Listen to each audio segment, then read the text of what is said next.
Malonės ženklai mumyse. Aš 3 pasižymėjau. Atgaila, pirmas dalykas, kad mes linkę atgailauti. Jaunesniam sūnui reikia atgailos ir vyresniam reikia atgailos. Antras dalykas, nevertumo jausmas. Aš nevertas vadinti sūnumi.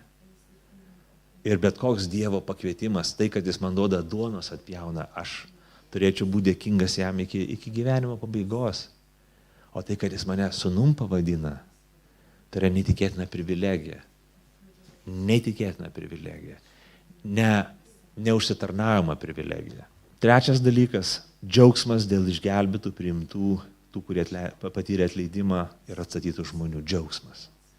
Tai yra malonės ženklas.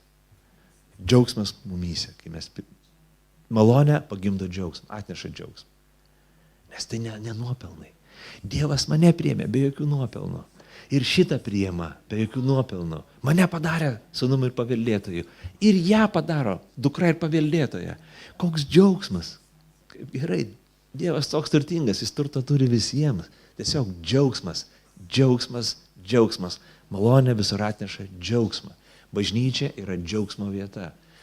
Dievo karalystė yra džiaugsmo vieta. Dievo puota yra džiaugsmo vieta. Džiaugsmas yra šventųjų paveldėjimas. Džiaugsmas yra Dievo vaikų ženklas. Visada. Nepriklausomai, kaip tavo gyvenime sekasi. Nepriklausomai, kiek pinigų turi, kokį darbą dirbi, kokio išsilavinimuose ir kokiuose namuose gyveni. Jeigu esi Dievo vaikas, tu turi džiaugsmą visada.